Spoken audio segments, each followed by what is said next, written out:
discuss a subject of enormous consequence and a subject that impacts not only millions of people in our own country, but as you all know, what happens in America impacts every continent on Earth. We're talking about billions of people. And I'd also like to thank our speakers who will be presenting in a moment. Dr. Georgie Benjamin from the American Public Health Association, Dr. Woody Kessle from Doctors for America, and Dr. Robert Mitchell from the National Medical Association.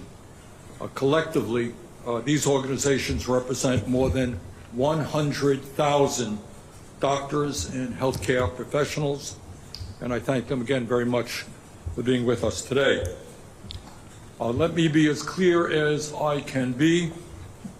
We are now witnessing a full-blown war on science, on public health, and on truth itself. That is what we are confronting right now. At this unprecedented moment in American history, it is important to share the facts as clearly as we can. So I will take this opportunity to make a very simple point. Can't be simpler. Vaccines work, period.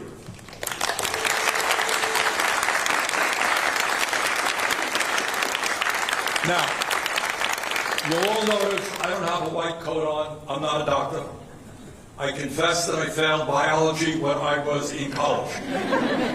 So don't take my advice on medical issues. Take the advice of doctors and scientists all over our country and all over the world.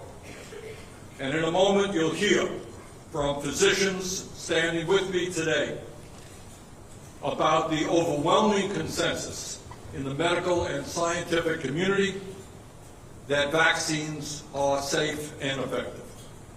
But before we go any further, let me just share 3 facts that I consider to be basic and essential. Number 1, vaccines have saved millions of lives. You know, I know around here on the Capitol we talk about millions and trillions.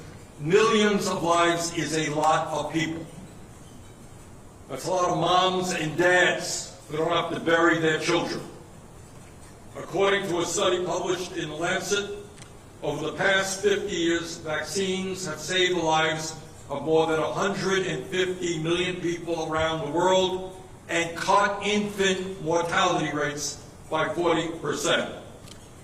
Fact number 2, vaccines have prevented massive human suffering. It is easy to forget just how bad some of these infectious diseases were before vaccines were made widely available. It's easy to forget that. In the early 1900s, over 6,000 Americans died from the measles each and every year.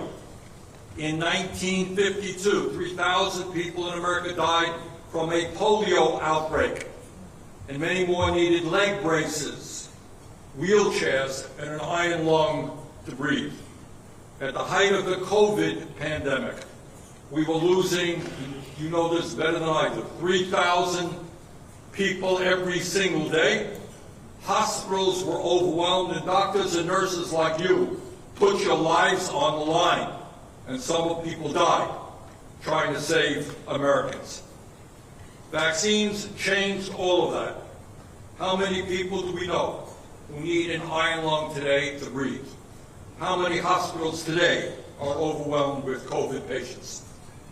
Fact number 3, vaccines have stopped the spread of infectious diseases like polio, smallpox, and measles. According to the CDC, over the past 30 years, routine childhood vaccinations in America have prevented over 1.1 million deaths, more than 500 million cases of illness, and over 32 million hospitalizations. Unfortunately, despite all of the evidence, again, not only in the United States, but from scientists and doctors all over the world, we now have a Secretary of Health and Human Services Secretary Kennedy, who continues to sow doubt about the efficacy of vaccines. In just 6 months, Secretary Kennedy has dismantled the vaccine review process, narrowed access to life-saving COVID vaccines, and filled scientific advisory boards with conspiracy theorists and ideologues. Further, while the Secretary has criticized politicized science, he has installed a record number of political officials at the CDC itself with no credible scientific experience.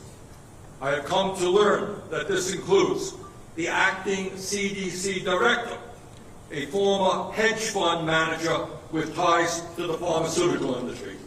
That's the acting CDC director. The acting CDC director's chief of staff, a former private equity lawyer who privatized airports. The acting CDC director's deputy chief of staffs, one of whom is a former realtor, another who is a personal injury lawyer. The American people do not want hedge fund managers or realtors giving medical advice. Bottom line, we need an HHS secretary who believes in science, not conspiracy theories. We need an HHS secretary who listens to doctors, not just whoever is willing to tell him what he wants to hear. We need an HHS secretary who is willing to not just say but act in ways that will make America healthy. Now let me turn to our speakers for today, and I'm very pleased to have 3 physicians with me to help educate the American people about the importance of vaccines. These leaders represent the voices of over 100,000 physicians and public health professionals. First, I'd like to introduce Dr. Georges Benjamin, the Executive Director of the American Public Health Association, an association that represents over 450 public health organizations and 23,000 members. Dr. Benjamin started his career as a military physician and served as Chief of Emergency Medicine at Walter Reed Army's Medical Center. He's also previously served as the Secretary of the Maryland Department of Health. Dr. Benjamin, thanks very much for being with us.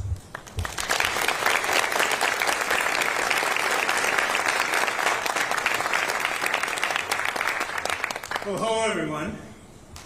APHA is the oldest and largest association of public health professionals and advocates for the nation's health. We have over 50,000 organizational and individual members, representing the full range of people in the field across all states and territories. We've been around for over 150 years, founded in 1872. Aggressively working to promote the public's health. So we've been in this debate for a long time. I'm going to start by answering a couple of questions that Senator Kennedy could not or would not at his hearing the other day. Just for the record, the COVID pandemic resulted in 1,230,906 deaths from the beginning of the epidemic, that as of August 2nd of this year. We actually have good numbers on that. We know deaths. In fact, we have a forensic pathologist here who's going to speak to you last today. So we actually know these numbers. I understand there's questions about whether people died of COVID or with COVID, but we do pretty good counting. A lot of things we're estimating, but we do pretty good counting on that one. There's also, we know that the Commonwealth Fund, using really sound methodology, looked at how effective the COVID vaccine was. And we know that from December 2020 to November 2022, it prevented approximately 3.2 million deaths and 18.5 million hospitalizations. The COVID vaccine works, and it saved lives. We know that currently test positivity is on the rise, and wastewater surveillance shows increases in several communities, despite the fact that we have a fractured testing system right now. We're not capturing things like we were doing during the pandemic. We actually know, because CDC actually on their website tells us a bit about the disease burden that we've had from 2024 to 2025. These are preliminary numbers, but they're the best numbers that we have right now, that we've had 12.7 to 19 million COVID illnesses, 3 to 4.5 million outpatient COVID visits, and over 350, almost 500,000 hospitalizations, again, estimates. And I think what's important is that COVID is still here with us. While the pandemic in its global form has moderated some, it's still here. We know from the presentation at the ACIP the last minute from CDC that nationwide 152 children died of COVID last year, half of whom were previously healthy. I think that undermines the issue of whether or not we should vaccinate even healthy children. And that most of those kids were unvaccinated, and about a fifth or 20% of those were hospitalized, were admitted to intensive care units. We also know that if you're a woman of childbearing age or pregnant, you're much more likely to get sick from COVID-19 compared to those who are not pregnant.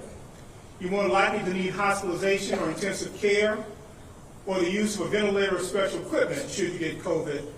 And that long COVID is an enormous risk to those patients.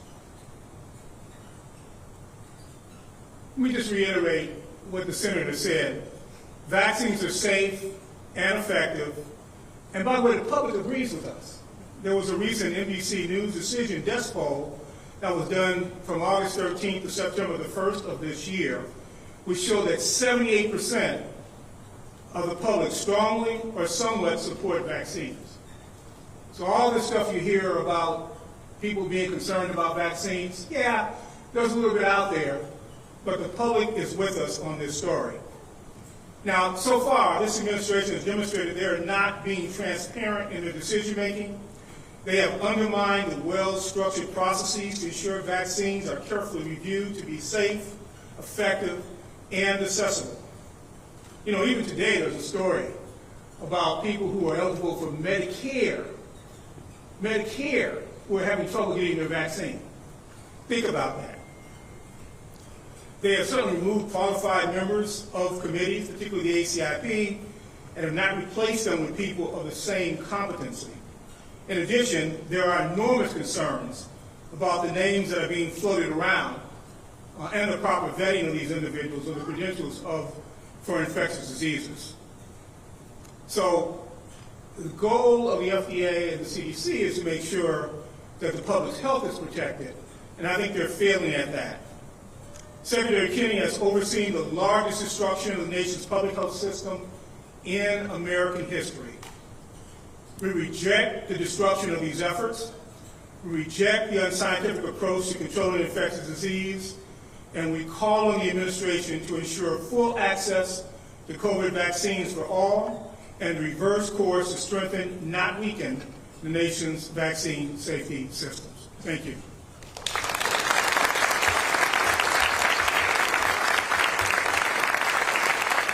Thank you, Dr. Benjamin. Our next speaker is Dr. Woody Kessle from Doctors for America. Doctors for America represents over 40,000 physicians across the country. Dr. Kessle is a pediatrician, researcher, and professor of pediatrics at the Kessle School of Medicine at Dartmouth College. Dr. Kessle.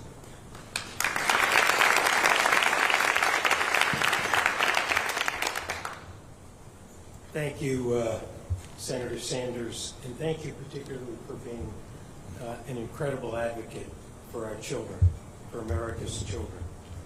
I'm happy to be here with my colleagues, not because of the issue, but because of all of you standing for something that's critically important that has saved lives. I've been a pediatrician for over 5 decades, caring for children, supporting families through some of the most cherished events and some of the most difficult events. I'm here representing 40,000 colleagues, and with my colleagues behind me and in front of me and here in the room, it's an extraordinary number of clinicians standing up to put patience over politics, caring for real people, not political agendas, saving lives through preventive care, particularly vaccines. As a pediatrician for 50 years, we don't see most of these diseases. It's a rare event. Most of the young people who we make rounds with have never seen these conditions. You know, all of us have taken an oath to stand firmly on what's in the best interests of our patients for evidence-based medicine, scientifically based medicine. And most importantly, we've taken an oath to secure the health and well-being of our children.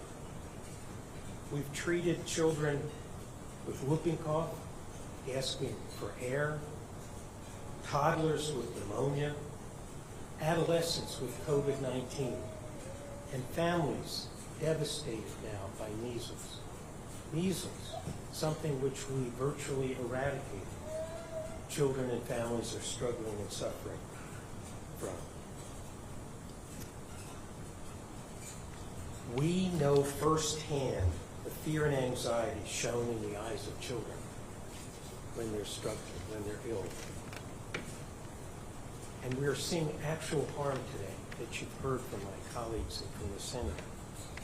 There's more illness, more hospitalizations, more family burden, lost days of work, struggling to care for children who have a condition that we could prevent if they were fully immunized.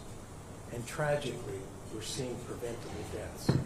An anathema as a health professional, as an anathema as a pediatrician in all of this. You know, sitting in this room and the folks behind me, we're also parents, we're grandparents, and we're Americans. We are truly outraged by the untruthful words and harmful actions by Robert F. Kennedy, Jr. They are dangerous, and as you've heard over and over and over again, vaccines save lives. They prevent suffering. They're safe. They're not political tools. In fact, in many ways, they've been some of the most amazing scientific discoveries since the beginning of our efforts in caring for people. They're proven. They're well developed. Frankly, RFK's actions are creating confusion, eroding trust in medicine, undermining science, and leaving families and children vulnerable and less safe. Parents deserve clear, evidence-based guidance, not politically motivated falsehoods. They need to be able to make informed decisions with their clinicians on what's in the best interest in the health and well-being of their children. You know, in closing, I want to ask, Mr. Secretary, why are you blatantly attacking shots to protect children from preventable life-threatening illnesses and not the shots from gun violence, the the leading cause of death in America? Thank you.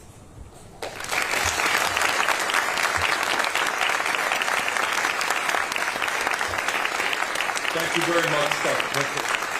And now I'd like to introduce Dr. Roger Mitchell, President of the National Medical Association, the largest and oldest organization representing black physicians with over 50,000 members around the country. Dr. Mitchell is a national leader in the field of forensic pathology and the president of Howard University Hospital. Thanks very much.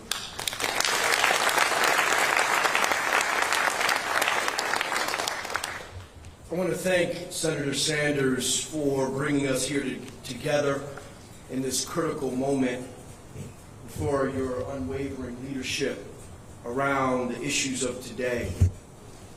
Today, the National Medical Association stands shoulder to shoulder with any organization and individual who supports evidence-based medicine and science in the furtherance of healthcare delivery, equity, and sustainability in these United States. As the 126th President of the National Medical Association, I'm here today, as you heard, representing the interests and expertise of over 50,000 black physicians across the country.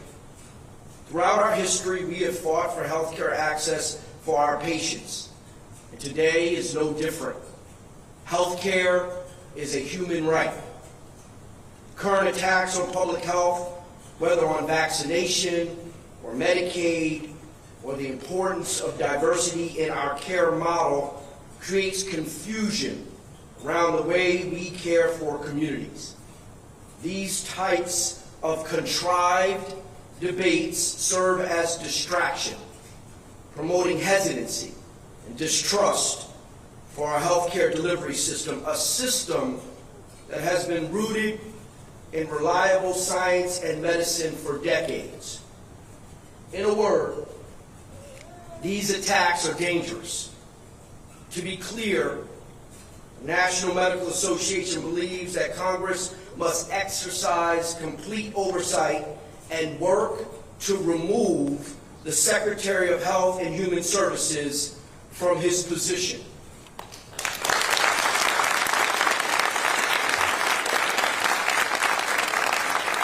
The scientific and physician communities have lost confidence in this department's leadership to provide what is necessary to inform care and protect our communities. Our focus must be placed on real problems of access and quality of care, ensuring that more children have access to vaccinations, not less, have access to low-cost, high-quality care, and access to groundbreaking research and clinical trials. We must focus on trusted health experts, such as our community physicians. So we're asking all physicians, all public health experts, to stand up in the face of this wanton approach to healthcare delivery, an approach that will certainly affect those who are most disenfranchised and disinherited. Speak with your patients directly and ensure that your relationships with them and their families are solid so that they look to you for their decision making, that you're available for their questions. Remember, they trust you. As a forensic pathologist, I've seen the impact of failed policy on my autopsy table. I've seen families devastated by preventable illnesses and tragedy. We cannot afford to keep repeating these mistakes today, especially when we know better. So we must continue to protect our children and vulnerable adults with the proven tools we've had for decades. The policy decisions that are being made today, whether eliminating vaccine mandates in Florida, creating fear by deploying military into our American cities, or cutting programs and jobs that feed families, these policies are reckless and demand that we stand up. And so lastly, we need to stand here today with Senator Sanders to call for sensible solutions, whether it be reinvestment in value-based care as methods for decreasing healthcare costs, focus on increasing healthcare access for communities at most need, investing in applications of emerging AI technologies for healthcare delivery, or the reinstatement of diversity requirements for medical education and graduate medical education. We need this now. So, the National Medical Association is proud to stand here with all of the physicians, all of the long coats, and we even see some short coats today, learning what policy is really about, learning what advocacy is about. So thank you again, and now it's time to do some work.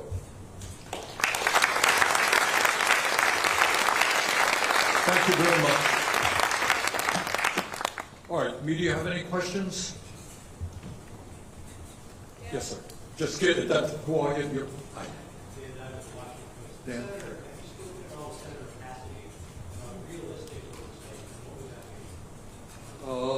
Senator Cassidy is, as you know, the chairman of the Health, Education, Labor, and Pensions Committee. His staff and our staff have been in constant contact as to how we best go forward, and maybe some announcements on that fairly shortly. Yes.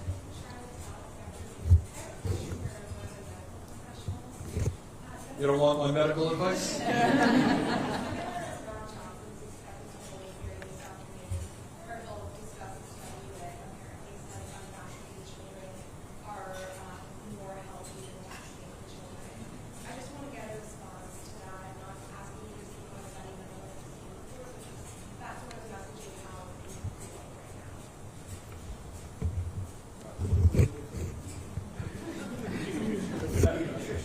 I'd love to see that study.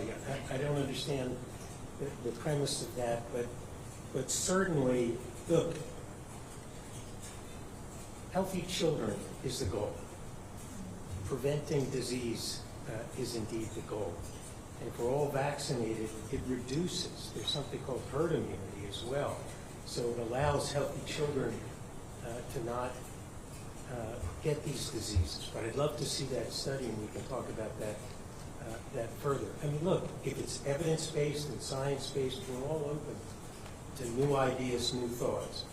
But to report one single observation when we've been through this in my lifetime, for 50 years, and seeing the benefits, and frankly, caring for children and holding the child's hand, the parent's hand who are suffering from these diseases.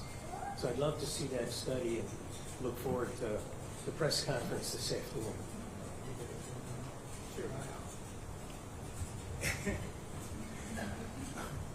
We know how to ensure kids are healthy. This is not rocket science.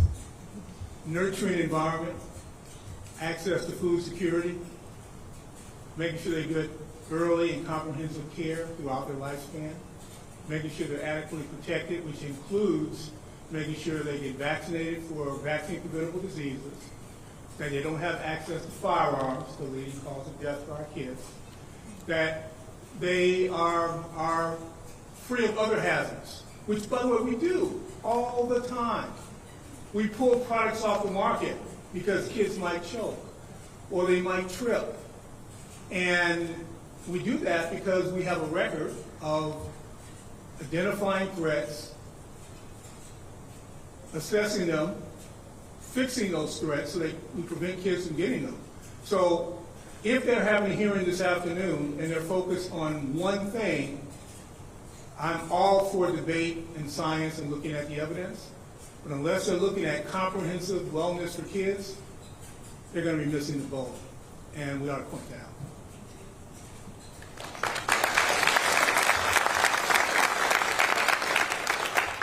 Any other media questions? Anybody, any physicians here want to jump up and say a few words? We appreciate not only your being here today, more importantly, the work you guys are doing every day. This is, as I think you've heard, we have a broken healthcare system, and I know how hard you guys are trying to help your patients. All right, look, we've got a struggle on our hands, I think, as you've heard. The American people trust their doctors, they trust their nurses, more than they trust ideologues and conspiracy theorists. But we're taking on some very powerful people who have a very large bully pulpit. But let's go forward and let's protect America's children. Thank you all very much.